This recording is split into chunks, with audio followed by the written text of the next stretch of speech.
odd behavior driving the Mercedes today, or tonight. I was just driving it and all three of these lights came on. We've got battery, and then that's the brake wear light. So battery, brake wear light for when your pads get worn down, and then the brake light as in like parking brake. And then the low fuel light is on. And you give it some throttle and they get dimmer. So my first thought, and of course with the battery light being on, is alternator's not charging. But, and I've tried turning it off, turning it back on, and they come back like that. I don't know if the alternator's charging or not, but that's where we're gonna start with trying to figure out why those three lights are on.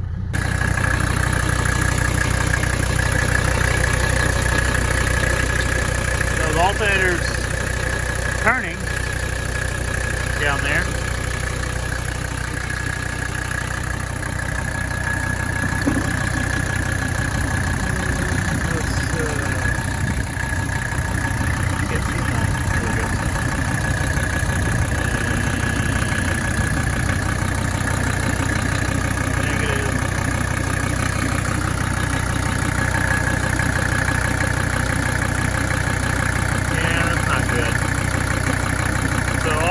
Not charging.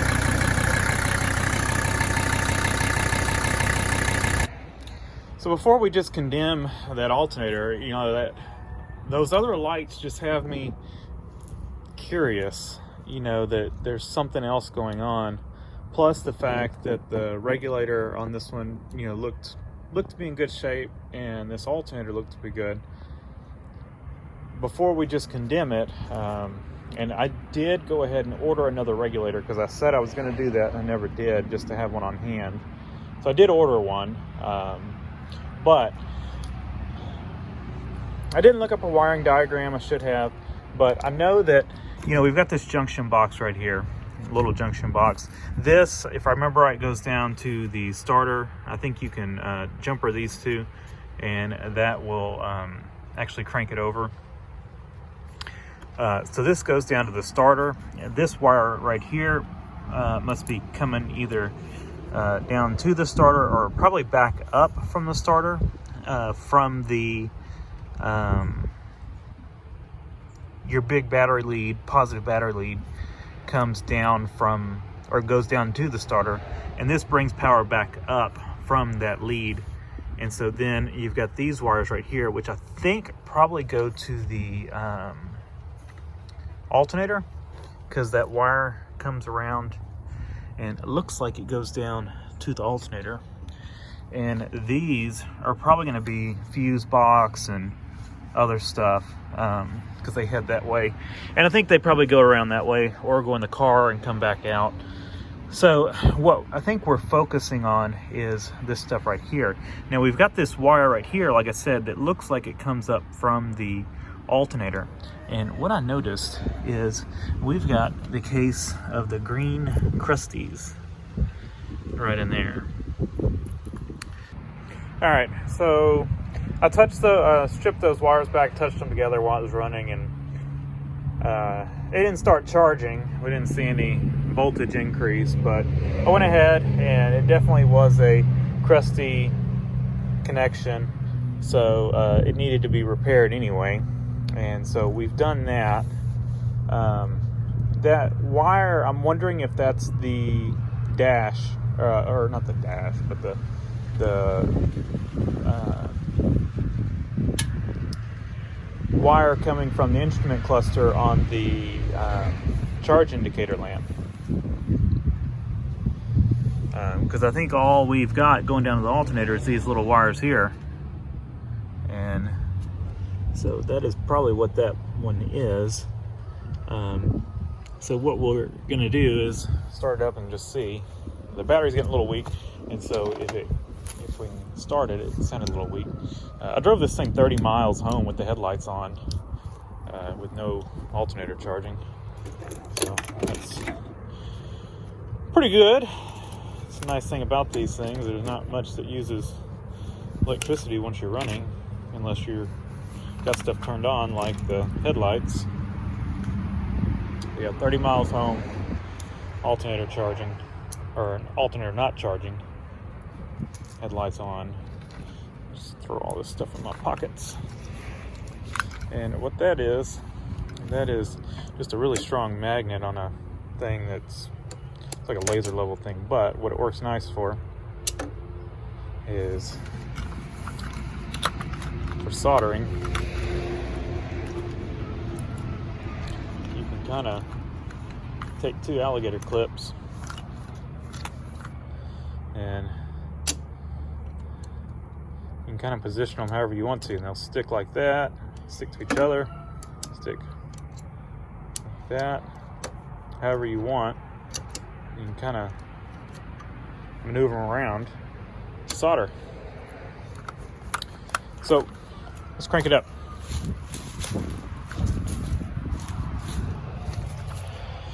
Like I said, I don't think it's going to do much, but what we're going to do is we're going to crank it up and then we'll pull it over to the garage, put the battery charger on it.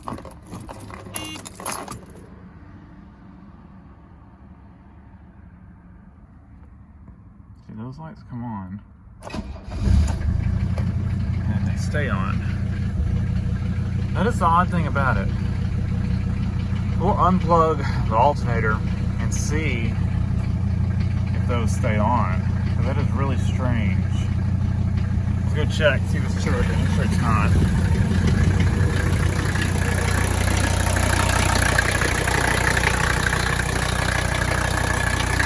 Nope.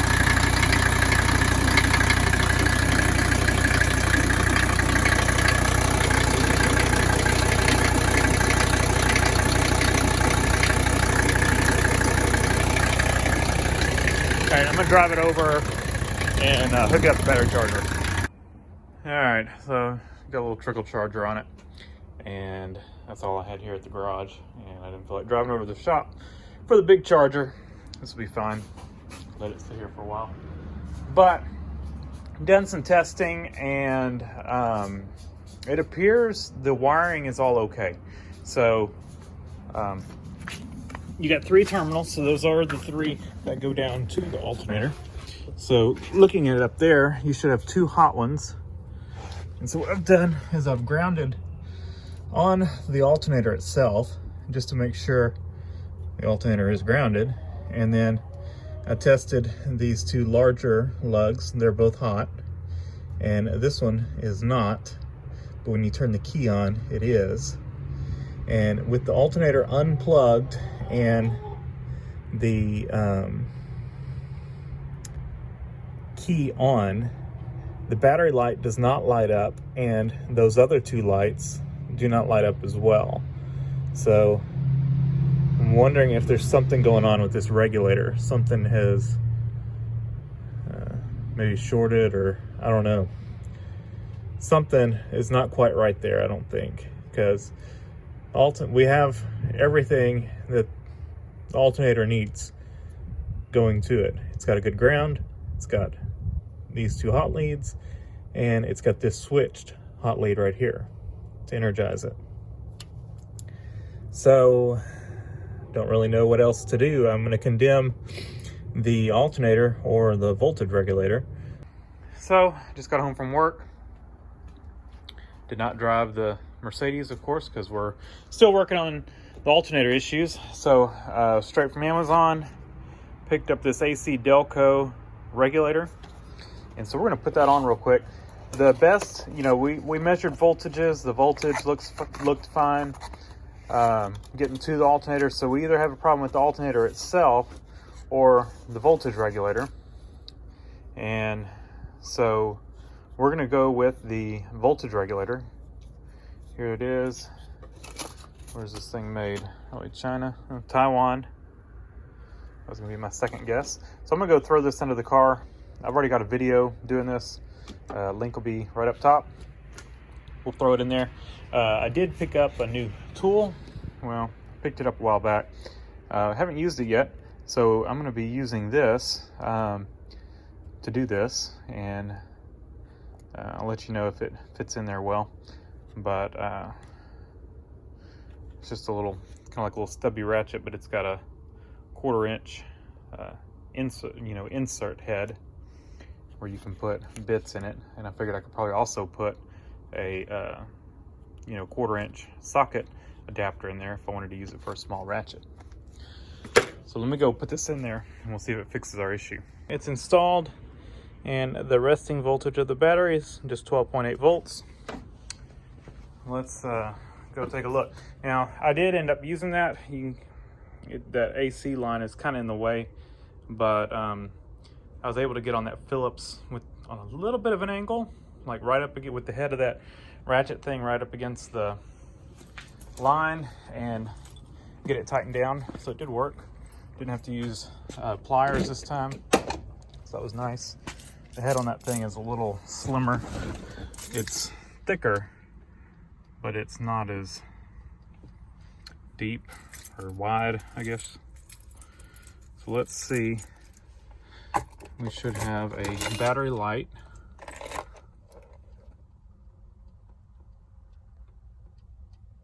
And all those lights still glowing. We got no glow plug lights on.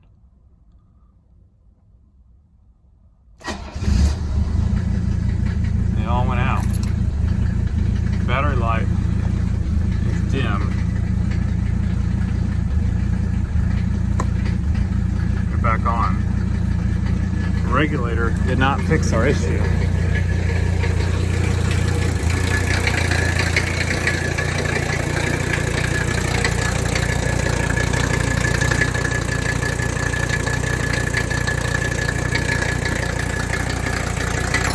Alright, so this is the wire that energizes the alternator. So what we're going to do is we're going to do a voltage drop test to check the integrity of this wire to make sure it can supply the right current. So what we will do is we will come back over here to battery voltage, and we are 12.3734. Let's just say 12.3. And we're going to come over here and we're going to do a voltage drop test on this wire to see if we're making good. See if that wire can supply the alternator with what it needs.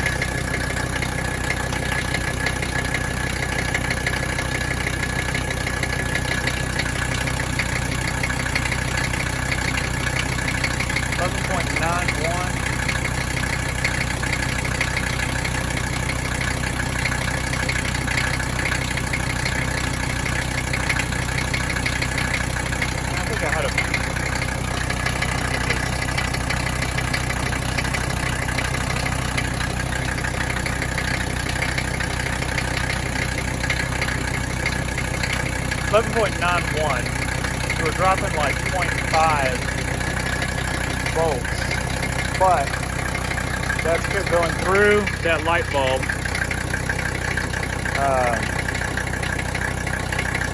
So I think that's good. That should be plenty to energize alternator. If we check there, that should be a positive, so we can go over here to negative. We should have voltage. Let me check it on the other side.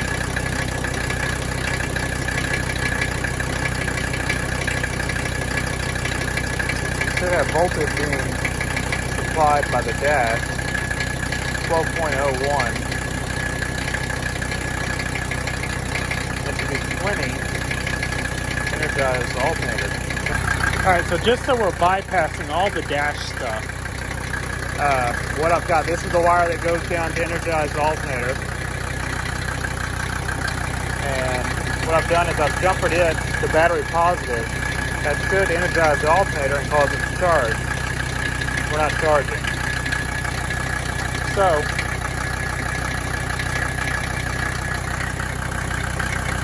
in theory, what that should do too is if you add power that, our light should stay out. Let's get another jumper lead here. So it shouldn't be on right now. It's not. Now, if we supply, we jumper this to this, it should still be out. And it is. Now, if we remove the battery source right here, put that back, the light should be on. And it is. Oh, you can't hear to see anything. Well, trust me. Let's do this. See it glowing? It's on. Apply it back.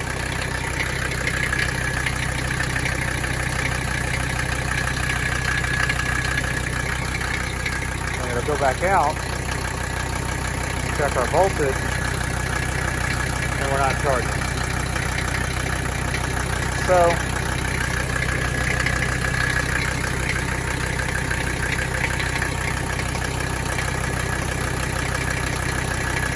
I think that we either got a defective regulator or we got a bad alternator. So, still working on the alternator issue on here. We checked our power wires. You know, we've got good power going to the alternator on all three wires. So we tried swapping the regulator and it still didn't fix the issue. Put a brand new regulator in it. And so, you know, I've come to the conclusion that that alternator we swapped in off the parts car, it died. Either that or we've got a faulty new voltage regulator. Doesn't seem real likely, but I thought about pulling this one off and going through and you know, tearing both my alternators apart, try to piece together one, but I'd have to bench test, somehow figure out a way to bench test it, see if it worked, or put it back on and hope for the best. But ultimately decided that my time was not worth the effort, and I originally had decided on just ordering like a advanced auto, whatever, the cheapest alternator I could get for it, and kind of changed my mind and went with a Bosch reman. It was just a few bucks more, you know, like $20 more than a advanced auto, which was the cheapest I could find. Got this from Rock Auto, and I don't remember how much it was. I think it was like 130 or something like that. May have been less than that. But I'll have to send my other one back. We're gonna have to swap the pulley out, and like I said, Bosch reman. It's got a Bosch voltage regulator. It should be a good unit, and hopefully, you know, this one I think it's only got a 2 or 3 year warranty on it. But and then Advanced Auto would have had a lifetime. But how many times would you swap out that lifetime warranty alternator versus, you know, this Bosch reman, which probably will last quite a while, yeah, especially with that. I like that Bosch voltage regulator, brand new Bosch voltage regulator. That's good stuff. Made in Hungary. And I don't know where this thing was remanned, but should do well. Remanufactured in USA. Good stuff. So I'm not gonna video this. I'm gonna go ahead and just take the other one off, swap it out, and I'll put the Bosch on, and then I'll let y'all know if it fixed the issue. Should fix it, but I'll let y'all know either way. All right, so one of the things, this thing comes with a single groove pulley, and so you're gonna have to swap pulleys. I just use the air compressor to knock this nut off and that nut off. This is a smaller shaft size on this alternator than both of these, and so you got to keep the same, or at least the thread part of it. The thread part of it's smaller, and it necks down a little bit on this one, and so that one is so keep the nut, of course, with the alternator. And I just use the fan as well. I'd read somewhere someone was saying the fan hit on theirs, hit the belts, and this one's got a spacer on it. But I went ahead and just moved the whole assembly off of the other alternator, so that just to make sure we didn't have any issues. And so this one, I'll just go on this one, and I'll send it back. This fan is in good shape. No reason to not use it. You know, it looks really nice, and it probably, to me, it looks better than the paint that's chipping off of this new one. That looks better. I use that one. This one, nothing really against it other than this one's the same design as that one. You can see this one's a little bit different. I don't see any markings on this one as far as it's got a rotation marking, but the other one said Germany on it. This one says, let's see, Germany.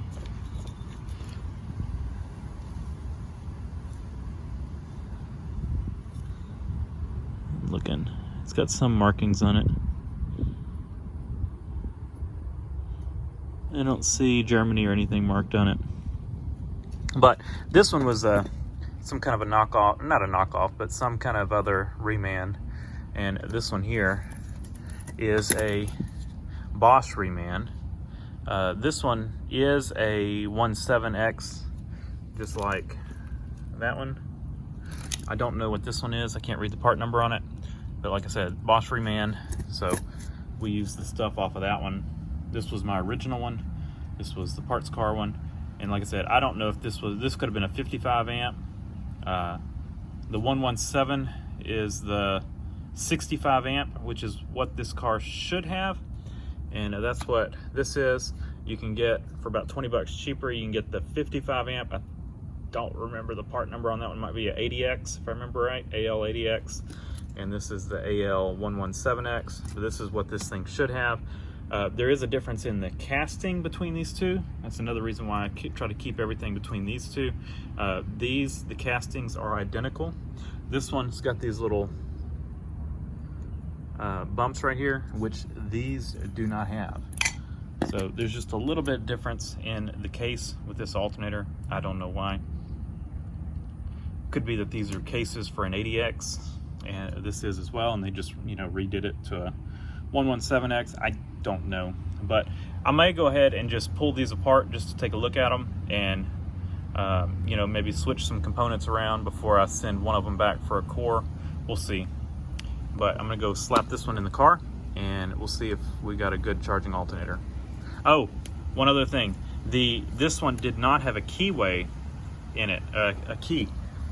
That pulley and everything was in it without a keyway, and so I knocked the keyway, or the key, out of this alternator, and this one had a spot for a key, so put the key in there, and so now this one's got a key in it. I guess they didn't think it needed one because they didn't put one in it, but maybe with the 2-groove pulley, maybe it does need one, so we just kept that all the same. All right, down in there, belt is tight. Might be a little bit too tight. We're gonna start it up, and I'm gonna have to loosen it off a little bit, but we'll probably loosen up a little bit once it starts. Let's see, still got it on the jack stands and everything. We should turn the key on, get a battery light, and turn it off, and then once we start it, it should go out. Now, there we go. We'll go check voltage real quick. So our engine's idling, and we're at, we'll call it 13.7. And so we've got a good alternator now. And hopefully we won't have to mess with this anymore. Hopefully that thing will last a good long time. So it looks like our diagnosis was correct. I think there was something internally wrong with the alternator. I think our voltage regulator was fine, but I didn't really have a way to test it otherwise. We knew that it was a possibility that it could have been bad. So I'm gonna go ahead and put I knew it's a possibility of the voltage regulator being bad. And brushes look good. So it was either, you know, try a voltage regulator or order an alternator. So we tried the voltage regulator and it didn't fix it. So we had a bad alternator. So let me get the other one ready to go back, and this thing's ready to drive again. So thanks for watching. Leave a comment down below, hit the like button, and subscribe for more.